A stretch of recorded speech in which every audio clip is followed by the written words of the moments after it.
ఏపీలో కొనసాగనున్న అరెస్టుల పర్వం. త్వరలో వైసీపీ మాజీ మంత్రి రోజా అరెస్ట్. మొన్న వంశీ, నిన్న మిథున్ రెడ్డి, నేడు రోజా. మంగళగిరి దాడిలో వంశీ అరెస్ట్. లిక్కర్ స్కామ్లో మిథున్ రెడ్డి. ఆడుదాం ఆంధ్ర స్కామ్లో రోజా అరెస్టు కాబోతుందా? రేపు రోజా బైరెడ్డి జైలుకు వెళ్లాల్సిందేనా? నిజంగా ఆడుదాం ఆంధ్ర కార్యక్రమంలో అంతులేని అవినీతి జరిగిందా? రోజా, బైరెడ్డి పెద్ద ఎత్తున కమిషన్లు తీసుకున్నారు. ఈడీ, విజిలెన్స్ ఏం తేల్చాయి? అసలేం జరగబోతోంది? నమస్తే, వెల్కమ్ టు బీఆర్కే న్యూస్. నేను దేవిక.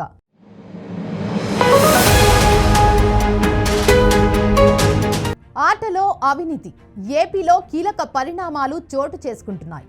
వైసీపీ హయాంలో చోటు చేసుకుంటున్న అవినీతి పైన కూటమి ప్రభుత్వం విచారణ చేయిస్తోంది. ఇప్పటికే లిక్కర్ కేసులో పలువురు వైసీపీ ముఖ్య నేతలు అరెస్ట్ అయ్యారు. ఇక ఇప్పుడు నాటి నటి, నేడు మాజీ మంత్రి ఆర్కే రోజా అరెస్టుకు రంగం సిద్ధం అయిందా అంటే అవుననే సమాధానం వినిపిస్తోంది. ఆడుదాం ఆంధ్రాలో అక్రమాలు జరిగినట్లు ఆరోపణలు వచ్చిన నేపథ్యంలో ఇప్పుడు ఒక్కసారిగా ఆటలో అక్రమాలు చేసి కోట్లల్లో స్కామ్ జరిగినట్లు గుర్తించారు విజిలెన్స్. దీంతో ఆర్కే రోజా అరెస్ట్ అంటూ మీడియా మొత్తం కోడై కూస్తుంది. ఇందులో మాజీ మంత్రి రోజా, ఆమె సోదరుడితో పాటుగా బైరెడ్డి సిద్ధార్థ్ రెడ్డి పాత్రపైన ఆరోపణలు ఉన్నాయి. ఇక విషయంలోకి వెళితే ప్రస్తుతం ఆంధ్రాలో ఏం జరుగుతోంది అంటే, గత పాలనలో ప్రభుత్వాన్ని చేతిలో పెట్టుకొని పాలనను అక్రమాలకు పాల్పడ్డ నేతలను కూటమి ప్రభుత్వం వెంటాడి అరెస్టు చేస్తోంది. ఒక్కొక్క శాఖ ఓపెన్ చేస్తూ అక్రమాల భరతం పడుతోంది కూటమి ప్రభుత్వం.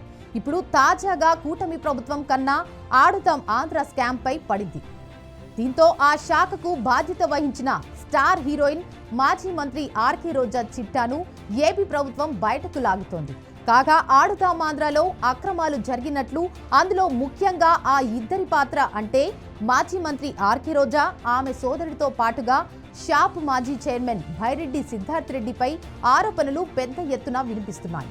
దీంతో ఆడుదాం ఆంధ్ర స్కామ్ పై విజిలెన్స్ విచారణ పూర్తి చేసింది.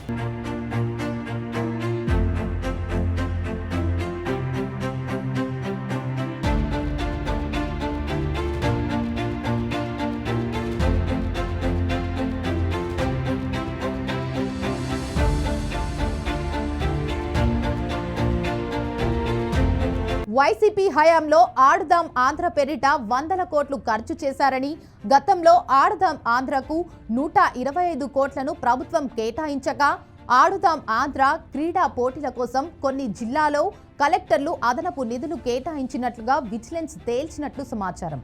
అదేవిధంగా విజేతలుగా వైసీపీ కార్యకర్తలనే ఎంపిక చేసినట్లు విజిలెన్స్ గుర్తించినట్లు తెలుస్తోంది. ఇక కేవలం 47 రోజుల్లోనే భారీ మొత్తంలో ఖర్చు చేసినట్లుగా విచారణలో ఆధారాలు సేకరించినట్లు చెబుతున్నారు. అదే కాకుండా విజిలెన్స్ విచారణలో కీలకమైన విషయాలు వెలుగులోకి వచ్చాయి. గ్రామ స్థాయిలో క్రీడలకు 10,000 కేటాయించి మరో 10,000 జేబులో వేసుకొని ఖర్చులు 20,000 చూపించినట్లు ఫిర్యాదులు ఉన్నాయి. 2023లో డిసెంబర్లో ప్రారంభమైన ఆడుదాం ఆంధ్ర ద్వారా ఎన్నికల పబ్లిసిటీ కోసం ఆయా వస్తువులపై జగన్ స్టిక్కర్లను భారీగా అంటించారు. దీంతో ఈ ప్రక్రియను నిధుల దుర్వినియోగం కింద పరిగణించారు విజిలెన్స్ అధికారులు. కాగా ఈ రోజు ప్రభుత్వానికి ఓ నివేదిక ఇచ్చింది. దాదాపు ఈ కార్యక్రమం నుంచి 40 నుంచి 65 కోట్ల వరకు నిధులు దుర్వినియోగం జరిగినట్లు గుర్తించారు. మరోవైపు క్రీడా పరికరాల నాణ్యతపై తీవ్ర ఆరోపణలు వినిపిస్తున్నాయి. ఇక మిగిలిపోయిన క్రీడా కిట్లు ఏమయ్యాయనే దానిపై విచారణ జరుగుతోంది. ఇక రాష్ట్ర వ్యాప్తంగా క్రీడా పోటీలు నిర్వహించి విజేతలకు నగదు బహుమతులు, క్రీడా పరికరాలు, టీ-షర్టులు పంపిణీ చేసింది అప్పటి ప్రభుత్వం. ఇక విశాఖపట్నంలో జరిగిన ముగింపు ఉత్సవం కోసం దాదాపు 2.7 కోట్ల క్రీడా పరికరాల కొనుగోలు, 37.5 కోట్లు, పోటీల నిర్వహణకు 14.99 కోట్లు ఖర్చు చేసినట్లు అధికారిక లెక్కలు చెప్తున్నాయి. కాగా ప్రస్తుతం విజిలెన్స్ దర్యాప్తులో మాత్రం దాదాపు 40 కోట్లకు పైగా నగదు దుర్వినియోగం అయినట్లు గుర్తించారు. దీంతో ఆ ఇద్దరి నేతలు నివేదిక ఆధారంగా క్రిమినల్ కేసులు నమోదు చేసే అవకాశం ఉన్నట్లు రాజకీయ విశ్లేషకులు చెబుతున్నారు.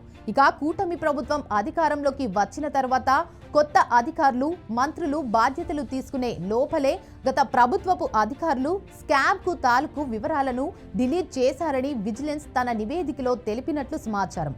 దీంతో వైసీపీ మాజీ మంత్రి ఆర్కే రోజా అరెస్టు దాదాపు ఖాయం అన్న ఊహాగానాలు రాజకీయ వర్గాల్లో జోరుగా వినిపిస్తున్నాయి.